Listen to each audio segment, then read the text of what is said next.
오늘 우리에게 주시는 하나님의 말씀은 사무엘상 1장 1절에서 8절까지 말씀을 교독하도록 하겠습니다. 에브라임 지파에 속한 수베 자손 엘가나라는 사람이 에브라임의 산간 지방에 있는 라마다임에 살고 있었다. 그의 아버지는 요로함이고 할아버지는 엘리후이고 그 윗대는 도우이고 그 윗대는 수비다. 엘가나에게는 두 아내가 있었는데 한 아내의 이름은 한나요, 또 한 아내의 이름은 브니나였다.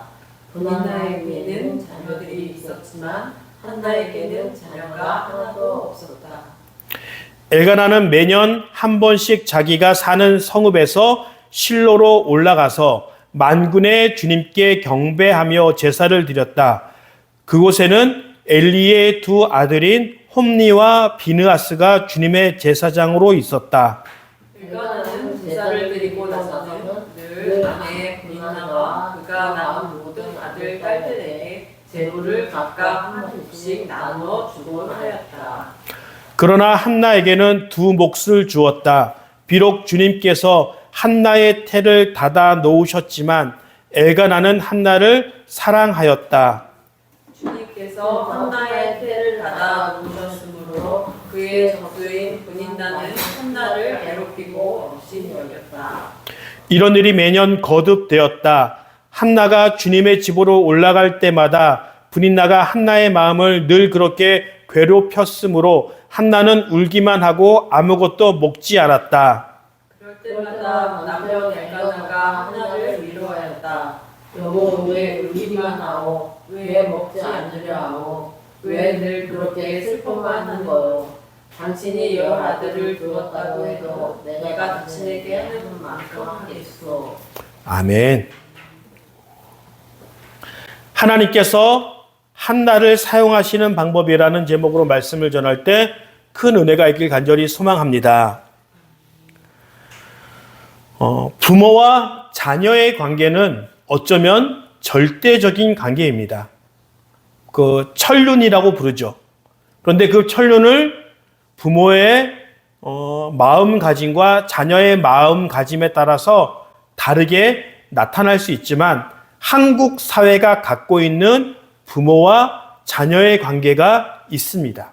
보통 한국에서는 교육을 시켜주고 취직을 시켜주는 거, 또 시집 장가를 갈 수 있는 그것까지 부모의 도움과 손길이 절대적으로 자녀들에게 영향력을 미칩니다. 그래서 자녀를 교육하기 위해 또 좋은 대학에 보내기 위해 충분히 가정 형편이 넉넉함에도 불구하고 부모가 더 일을 하거나 아르바이트를 하는 경우가 종종 있습니다. 이것이 보통 한국 사회에서 부모가 자녀를 대하는 방식입니다. 그런데 중요한 것은 이것은 한국 사회에서만 국한되어 있다고 볼 수 있습니다. 우리가 잘 알고 있는 미국에서는 절대적으로 부모가 자녀에게 용돈을 쉽게 주지 않습니다.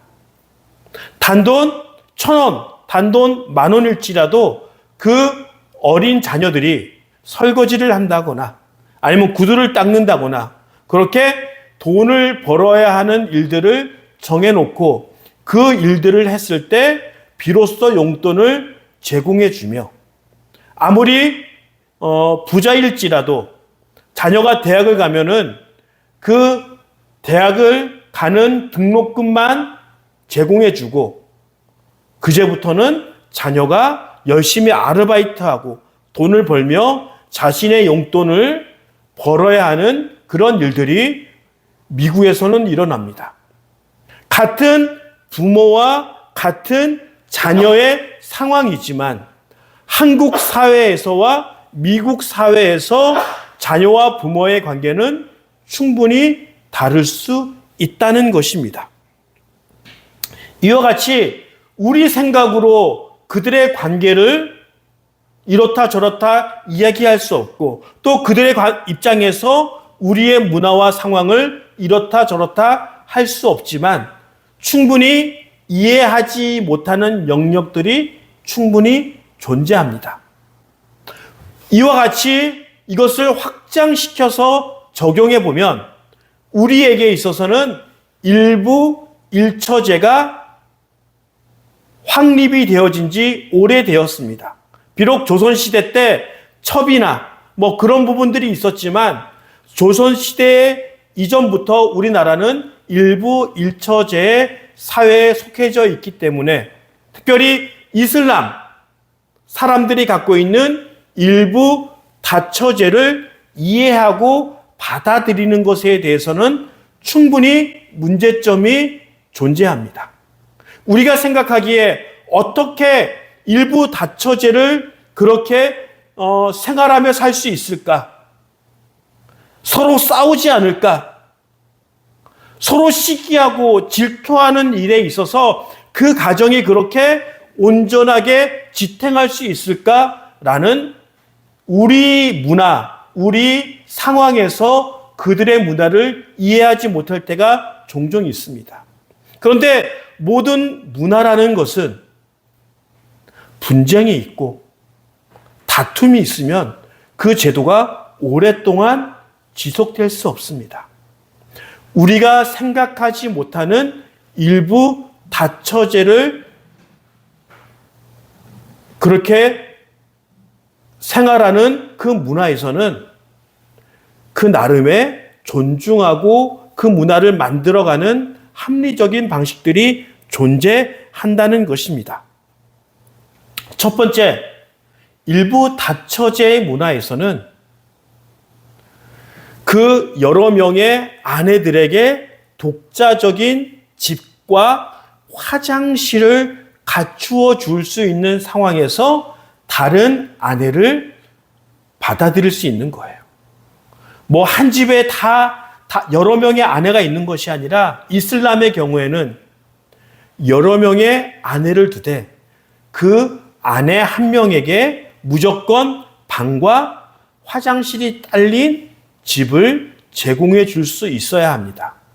그리고 더 나아가 그 아내를 데려옴에 있어서 지창금이라고 불려지는 돈들을 그 부모님들에게 제공해 줄 수 있어야지. 즉 일부 다처제는 어느 면에서 본다면은 넉넉한 집안, 부자들에게만은 적용될 수 있는 문화입니다.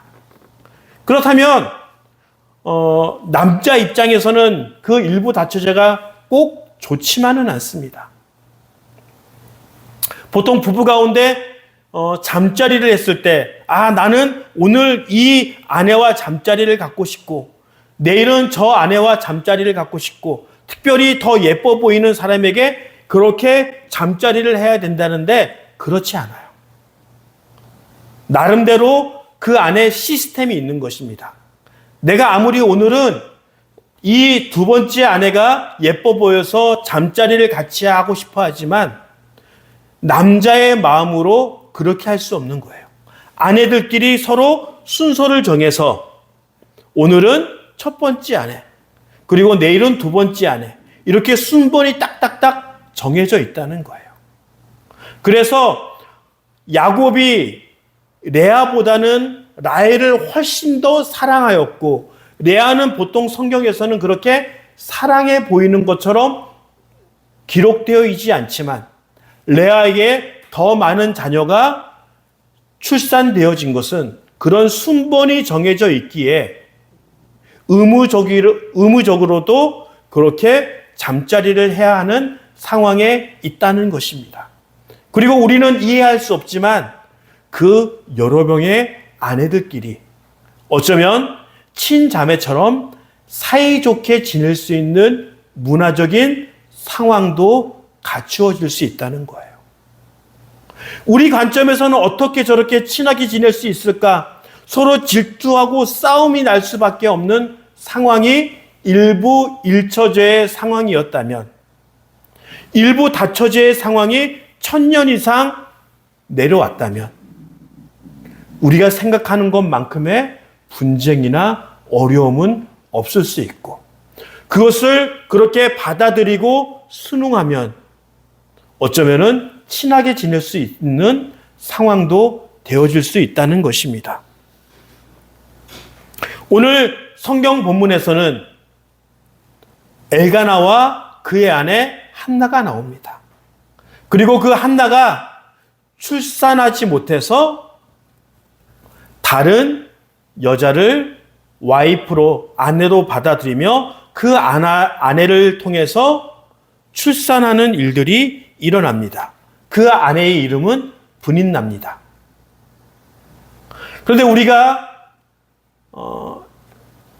착각하지 말아야 할 것은 브닛나를 통하여 자녀가 출산했을지라도 그 브닛나의 아들이 아닌 거예요. 결국은 한나의 아들이며 한나에 속한 자녀로 취급되어지는 것입니다. 우리가 성경에 야곱과 레아와 라헬이 나옵니다. 그리고 그들의 몸종인 비라와 그리고 누구죠? 갑자기 생각이 안 나네. 실바와 비라가 있습니다. 그렇다면 실바와 비라를 통하여 낳은 자녀는 그들의 자녀일까요? 그렇지 않아요. 실바를 통하여 낳은 자녀는 그의 주인이었던 레아의 자녀였고, 비라를 통하여 낳은 자녀는 라헬의 자녀처럼 취급되어집니다. 그렇지만 자기가 직접 출산하지 않았기 때문에 그 연결성은 약간 자기가 진짜 낳은 자녀처럼 취급되어질 수 있는 것은 아니라고 볼 수 있습니다. 그런데 오늘 본문에 보면은 그 브닛나가 한나를 괴롭혔다고 하는 그런 문장들이 나옵니다. 7절에 보면은 다 같이 읽겠습니다. 이런 일이 매년 거듭되었다. 한나가 주님의 집으로 올라갈 때마다 브닛나가 한나의 마음을 늘 그렇게 괴롭혔으므로 한나는 울기만 하고 아무것도 먹지 않았다. 아마도 우리는 이 본문을 얘기할 때 사라와 하갈의 이야기를 마음에 두면서 하갈이 사라를 괴롭힌 것처럼 브닛나가 한나를 그렇게 업신여기고 괴롭혔구나라고 추측을 합니다. 그런데 이 한글 성경에서는 브닛나가 한나를 그렇게 괴롭혔다라고 이야기하고 있지만 원어 성경에 보면은 브닛나라는 단어가 존재하지 않습니다. 즉 원어적인 의미에서 7절을 해석한다면 브닛나가 그렇게 자녀들을 출생하는 것을 보고 혼자 스스로 낙담하고 괴로워하였다라고 이해할 수 있습니다. 브닛나는 여전히 엘가나와 한나의 몸종에 불과한 존재였습니다. 그렇게 해서 그 주인을 함부로 폄하하거나 괴롭히지는 못한 상황에서 나도 브닛나처럼 출산하고 싶다. 내 아들을 그렇게 태어나게 만들고 싶다라고 하는 그 적극적인 그 마음이 스스로 아파하고 힘들어하는 그런 상황과 스스로를 자책하는 마음이 생겼다라고 볼 수 있습니다. 슬프다. 괴롭다. 왜 나는 나의 자녀를 출산하지 못했을까? 라고 하는 그 마음으로 한나는 그렇게 스스로 고통받아 한 것을 볼 수 있습니다. 그리고 이 사무엘의 아버지는 엘가나고 그의 어머니는 한나입니다. 오늘 읽은 본문 1절에 보면 에브라임 지파에 속한 수베 자손 엘가나라는 사람이 에브라임의 산간 지방에 있는 라마다임에 살고 있었다. 그의 아버지는 여로함이고 할아버지는 엘리우이고 그 윗대는 도이고 그 윗세대는 수비다. 오늘 1절에 보면은 사무엘이 어느 지파에 속한 사람이고 그들의 조상은 누구이고 어디에 살고 있는지에 대해서 얘기합니다. 성경에 보면 에브라임 지파에 속한 숲의 자손 엘가나라고 얘기하고 있는데 에브라임 지파에 속한 사람은 아닙니다. 이 사무엘과 엘가나는 레위 지파 사람입니다. 레위 지파 사람들은 12지파와 다른 지파에 속한 사람들처럼 특별히 따로 정해진 지역의 땅을 배분받지 못했습니다. 그래서 우리가 잘 알고 있는 도피성에 살고 또 하나님의 제단이 있는 곳에 모여 살았습니다. 그리고 그는 고앗 자손으로서 하나님을 섬기는 레위 지파 사람이었습니다. 그것을 어떻게 증명할 수 있냐면 오늘 나오는 이 족보도 그렇고 이제 엘리 제사장이 죽고 하나님의 제사를 담당해야 할 필요성이 있습니다. 하나님의 제사는 오직 어느 지파 사람만 할 수 있죠? 레위 지파 사람만 할 수 있는 거예요. 우리가 잘 알고 있는 사울 왕이 왜 하나님으로부터 버림받았죠? 그가 레위 지파 사람이 아니었고 제사장이 아니었는데 하나님의 제사를 그가 담당했기 때문에 하나님으로부터 버림받게 됩니다. 그렇다면 이 사무엘의 지파는 에브라임 지파로 보는 것이 아니라 레위 지파 사람으로서 하나님의 제사를 하나님의 말씀을 선포하는 자로서 선택받았다고 볼 수 있습니다. 그리고 그가 살고 있는 것은 라마라는 지역입니다. 이 라마는 예루살렘에서 그렇게 떨어지지 않은 그런 곳입니다. 꺼멓게 줄이 가 있는 것은 족장의 도로라고 이 족장의 도로는 양치기 하는 사람들이 족장들이 다녔다라고 지어진 그 길에 라마라는 곳이 있었고 이 라마에 살고 있던 그의 아버지 엘가나가 세겜, 이 세겜은 어떤 곳이냐면 그 당시에 하나님의 법궤가 있는 하나님을 제사하는 장소로서 그곳이 세겜에 있었고 그곳에서는 엘리 제사장과 홈니와 비느하스 그 두 아들이 그곳에서 제사장의 일을 맡고 있었던 것입니다. 즉 제사를 위하여 라마에서 이렇게 먼 곳까지 세겜까지 한 30km 이상을 이동해서 제사를 지낸 것을 볼 수 있습니다. 그렇다면 이 엘가나가 매번 드렸던 제사의 종류는 어떤 제사일까요? 바로 화목제입니다.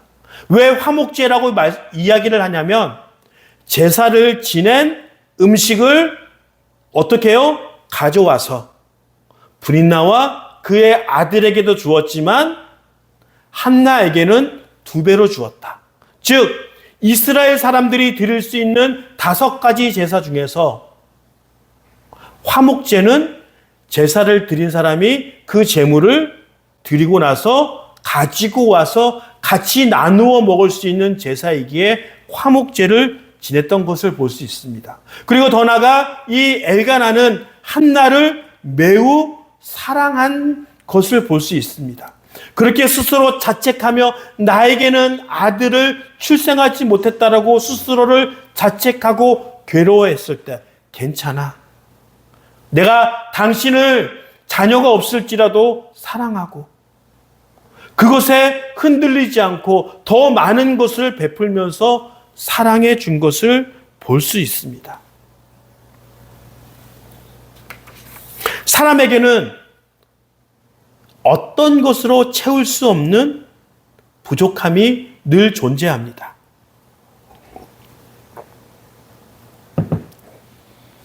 이 한나가 그랬었어요. 그의 남편 엘가나가 얼마나 그를 사랑했습니까? 보통 자녀를 낳지 못하면 쫓겨날 수 있는 상황에서도 쫓아내지 않고 그를 끝없이 사랑하며 그들에게 끝없는 안정감을 주기 위하여 고백하며 물질로 마음으로 섬깁니다. 어쩌면 이렇게 매번 시기를 정하여 하나님께 제사하러 갔다는 것은 그의 가정이, 그의 집이 그래도 넉넉한 집안에 속한 것으로 추정할 수 있습니다. 집안이 넉넉하고 비록 자기가 낳은 자녀는 아니지만 분인날을 통하여 낳은 자녀도 존재하고 그렇게 자기의 남편이 끊임없이 그 사랑을 그렇게 이야기해 주고 있지만 그는 자녀를 출산하지 못해서 오는 그 아픔과 고통이 존재하였다는 것입니다. 사람은 이렇게 꼭 무언가로 채울 수 있는 부족함이 있어요. 그런데 그 부족함은 하나님께서 주셨을 때 비로소 우리에게 채워다 줄 수 있는 만족과 행복이 있다는 거예요. 근데 사람들이 그것을 알지 못하고 다른 것으로 꼭 채움받기를 원해요. 돈으로, 명품으로, 자녀로 그 부족한 부분들을 채우기 위해 노력합니다. 만족함이 있을까요? 만족함이 없어요. 하나님만이 주실 수 있는 그 채워줄 수 있는 부분에 하나님 채워주십시오.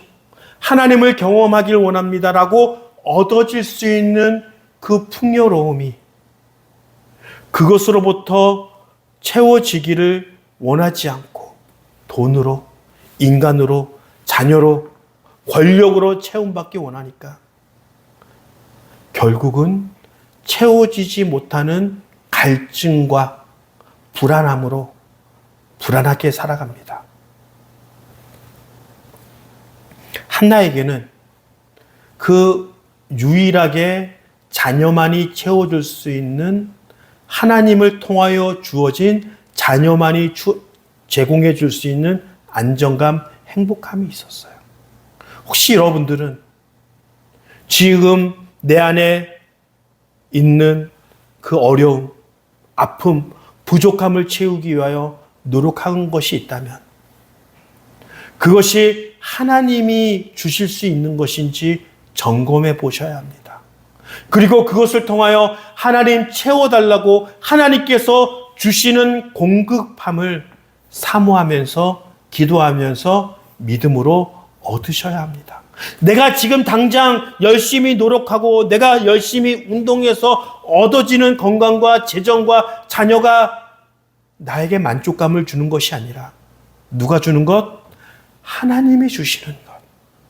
비록 작고 부족하고 아주 형편없는 것처럼 보일 수 있지만 하나님이 주시는 것을 내가 경험한다면 비로소 우리는 만족함을 누릴 수 있는 것이에요. 그런데 오늘 성경에 보면은 왜 한나가 출산하지 못하고 잉태하지 못했냐면 하나님께서 한나를 출산하지 못하게끔 하였다라고 이야기합니다. 이 말은 하나님께서 한나의 출산을 어떻게 하셨다는 거예요? 막으셨다는 거예요. 왜 그렇다면 하나님께서는 이 한나의 출산은 막으셨을까요? 지금 이스라엘에게 있어서 가장 중요한 사람은 엘리 제사장이었습니다. 그리고 그의 아들 홈리와 비느하스가 전쟁에 나가고 하나님의 일을 대신하는 사람들이었습니다. 그런데 그의 믿음은 하나님께서 그들을 버리셨을 만큼 형편없는 사람이었습니다. 그래서 홈리와 비느하스는 전쟁터에서 죽고 엘리는 자기가 앉아있던 그 의자에서 넘어져서 죽음을 당하게 됩니다. 그리고 이스라엘은 그 블레셋 전투에서 패배하게 돼서 그 중요한 많은 요충지들을 빼앗기게 됩니다.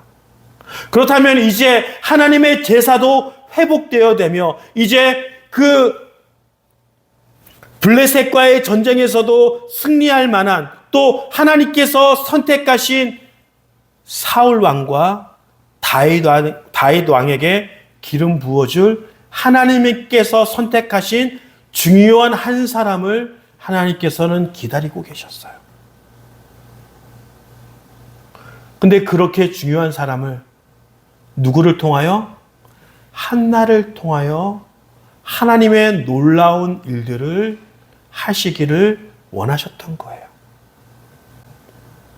그러기 위해서 그의 부모의 믿음이 변변치 않다면 그 놀라운 일들을, 놀라운 교육들을 할 수 없겠죠. 그의 아버지는 주기적으로 하나님을 예배하는 사람이었습니다. 그리고 이 한나는 자기가 자녀가 없음에도 불구하고 하나님께 채워주십시오. 하나님, 나에게 자녀를 달라라고 간절하게 기도하는 사람이었습니다. 그의 기도는 어떠한 기도였냐면, 하나님께서 만약 나의 기도를 들어주신다면 나는 나의 자녀를 하나님께 드리겠습니다.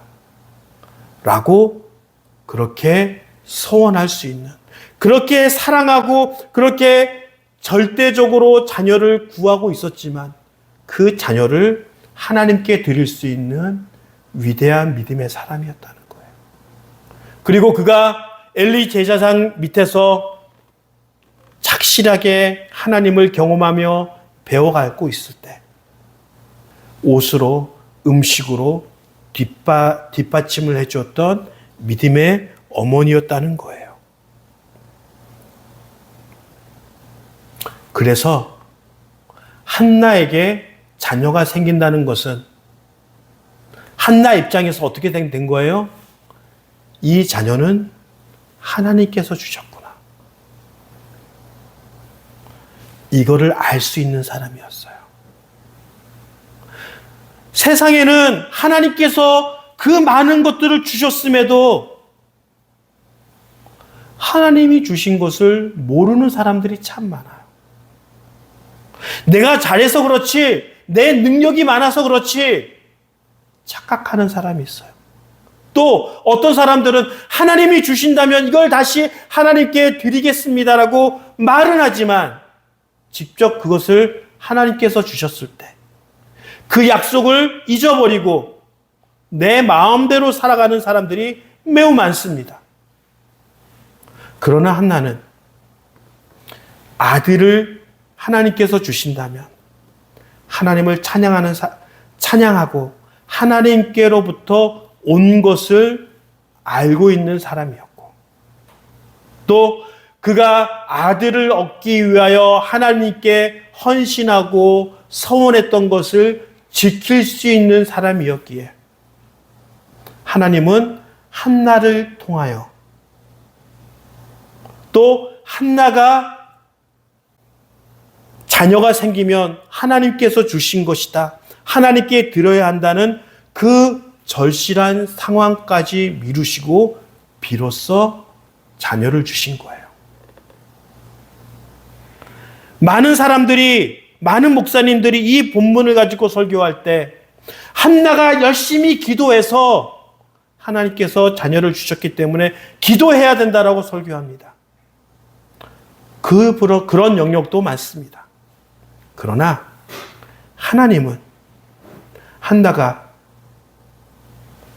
하나님께로부터 왔다는 것을 고백할 수 있었을 때, 그리고 이것을 기쁨으로 받고 다시 기쁨으로 하나님을 드릴 수 있는 상황이 되었을 때 비로소 한나에게 자녀를 주신 거예요.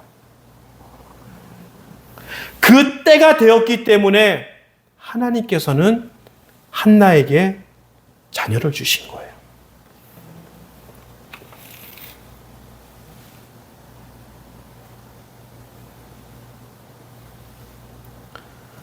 우리에게 그러한 믿음이 있는지 우리 자신을 되돌아보기를 원합니다. 모든 사람이 고통 가운데 있지만 하나님께 기도하고 소원하고 약속을 지키는 사람은 거의 없습니다. 혹시 한나의 기도처럼 한나의 기적처럼 나에게도 그러한 기적이 일어나기를 바라고 있다면 하나님께 기도하고 하나님께 영광 돌리며 하나님께 드렸던 그 약속을 지킬 수 있는 사람이 된다면 하나님께서 우리에게 비전을 주신다는 거예요. 자녀를 주신다는 거예요. 기적을 일으키신다는 거예요. 그리고 그는 사무엘을 하나님께 드리려고 하는 비전이 처음부터 없었어요. 부족하니까, 없으니까, 그 마음의 괴로움이 커가니까 제발 자녀만 준다면 하나님께 드리겠습니다라고 그의 기도가 그렇게 변해갑니다. 그의 믿음이, 그의 간절함이 하나님의 비전이 되어갑니다. 기도하기는 나의 간절함이, 나의 소원이 하나님의 비전이 되며 그 하나님의 비전을 이루어가는 거룩한 믿음의 출발이 되어지길 간절히 축원합니다.